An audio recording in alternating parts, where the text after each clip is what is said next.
Hello everyone, Daniel here. Today I want to talk to you about the Kingdom Manager extension for Fantasy Grounds for people that want to play games like Kingmaker for Pathfinder 2nd Edition.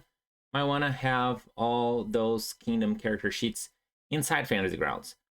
Um, so I built this extension that I want to share with you today to see if you want to purchase that or not. The thing is, this extension doesn't do a lot of automation. Um, the main reason for that, not only because it's really hard, but because we already have pretty great solutions like like spreadsheets and other websites that will do this better than the extension itself, right? And so if you want to have a place where you can store your numbers that your players can see the character sheet as well, and they can roll skill checks for your kingdom, then this extension is for you. If you want a fully fledged automated solution within Fantasy Ground, that's not your thing. I might add more functionality later on as I play the game, but it's not my intent to fully automate kingdom management because it's kind of hard. So let's take a look at how it plays. So this is the vision of the GM first. Which is pretty much the same from players. The main difference is that players have a read-only view. So because in Fantasy Grounds, usually there's only one owner of a record, the GM will be able to edit all the fields. The players, once the window is shared with them, they can see all the things, but they won't be able to edit. They can roll skills though. So once you load the extension, you're going to have like this new kingdom option here on the campaign. This is where it's going to fire up the kingdom management tool. So there's 5 different tabs. The main one for leaders, one for skills, like kingdom skills, kingdom abilities, and then armies. And I'm going to go through each one of them. Hopefully I can cover a few of the features that are available here. So the basic stuff is going to just store a bunch of numbers, right? So your kingdom name, your kingdom hero points, right? The fame, infamy points, charter, heartland, government, capital city, level. So this is the current level and this is the maximum level. This is your current XP on the level. This is the control DC that your kingdom has, and this is the resource die that you're playing with. There is a little bit of the automation. The control DC table is here. So if you change this level, for example, for level 5, it's automatically going to update the control DC, right? This is based both on the level of the kingdom and the size of the kingdom. So once the kingdom reaches like level, like size, let's see, size 11, then increase the control DC. It also changes the full resource die. Something you could do, the resource dice is just the die that you want to roll at the beginning of your kingdom turn. The idea here is that you can just like roll this, right? This is the amount of resource points that you're going to get. But of course, if you get like a bonus die, this is just a regular field. You can add additional die here, or you can clear this and add whatever you like again, right? So if you want to go back to the 5D, D4, it's fine. This is the total current number of resource points, regular field, unrest. This is the penalty for the unrest. This is not automatically calculated, and this is your current consumption. Pretty much every field that has like a dark gray background, it's something you can edit. Everything that is a light background is something that is not gonna, you're not gonna be able to edit. Another thing you can do with control is that you can manually increase with control your mouse wheel, right? So for example, if you're running an event that requires you to do tests against kingdom level +2, for example, or kingdom level -1, you can manually adjust the control DC to other numbers. Here are the scores for your kingdom. You edit them. The modifier is going to update accordingly. This is for any temporary bonuses. This is typically where you're going through the rounds, the kingdom turns, right? So for example, you could get like a temporary bonus for culture checks this round. So you come here and just add +1 in culture, -1 in loyalty, so on and so forth. These totals are also modified by corruption, crime, strife, and decay, right? So once you start to, once your ruin crosses the threshold for each one of those, you're going to get penalties. So if I have a penalty here, this will apply to my culture checks, right? So my culture checks now only the total is +1, right? This +1, -1, total 0. Here are my stocks of food, lumber, luxuries, ore, and stone. The maximum are defined by the level because by the size, because I increased the size here. That's why those max numbers automatically change.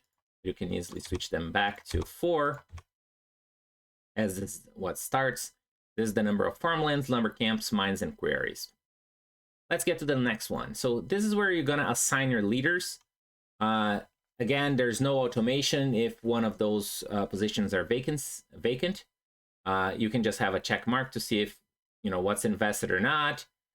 And those are regular token. So you can just go to your assets and just drag any portrait or token or image, and it should work here. I assume you're gonna have at least 4 of those with your player characters, so you can keep them here. Then, which I feel like is the most useful tab, which is the skill tab. Here you're gonna have all your skills. You can mark each one of those are trained, and it already pulls your total modifier from each one of your abilities from the kingdom, right? Modified already for decay, right? Like corruption, so on and so forth, plus temporary modifiers. So, and every time you roll one of these, it automatically compares the result to the control DC and give you the result. So for example, let's do a quick industry check. I roll a 3. So against a DC of 14, which is my current control DC, that's a failure, right? Let's adjust the control DC to be something really hard. Now, if I roll folklore, that's a critical failure, right? The same thing on the other way around. If we get something pretty easy and we roll good skill, we might get critical successes as well, right? Those are the usual Pathfinder rules for those, right? So it shouldn't be surprising. Let me reset this back. You can also have the status. So I assume that this is going to start pretty much with all 1s because you're going to be investing at least the 4 different skills, abilities.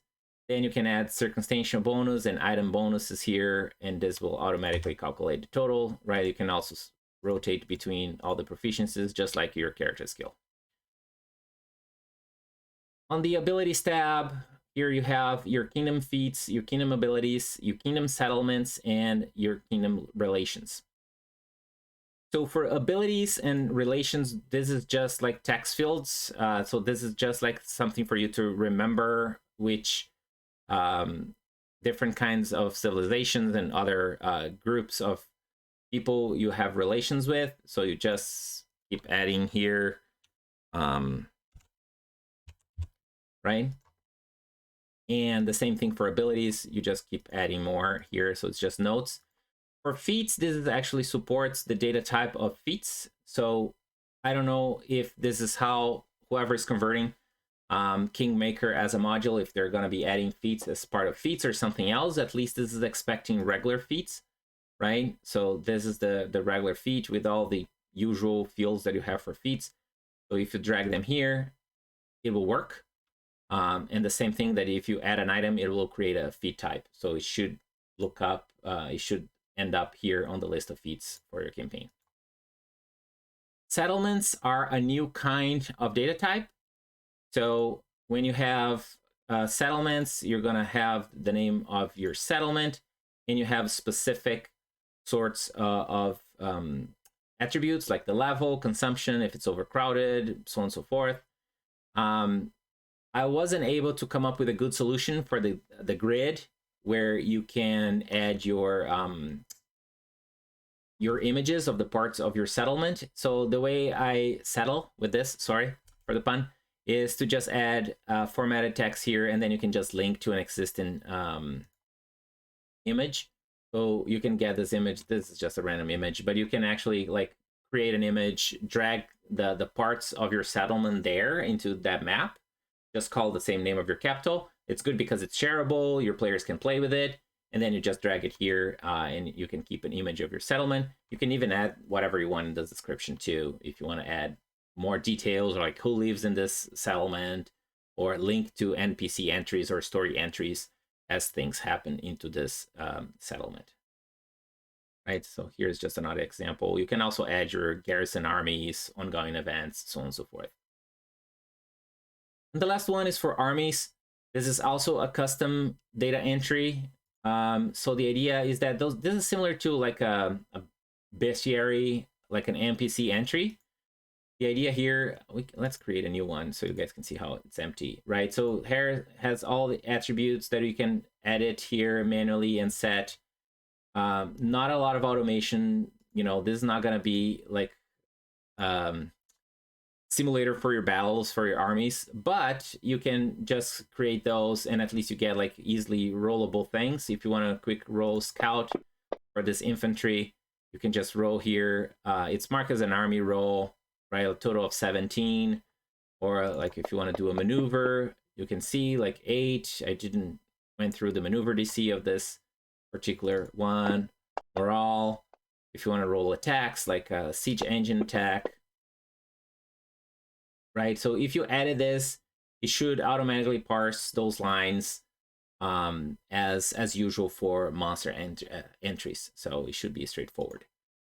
I'm not playing Kingmaker yet. My plan is to start at the beginning of next year. So that's why I haven't used a lot of this in practice. I played with this. I tried to run a few kingdom turns and it looks okay. But of course, if you find any bugs or issues, feel free to report them and I should fix them as soon as possible. Like I said, I don't expect to add much more automation on this, but if there's anything that it will help or make your life much easier, feel free to do. One thing that I want to add is that the first time that you want to share this with players, you do have to share explicitly here. Otherwise, they're just going to see a blank sheet on their end. I hope you guys enjoy this. I hope you go back to play a lot of Pathfinder. If this is useful, leave a comment, recommend to your friends, and thanks for trying out.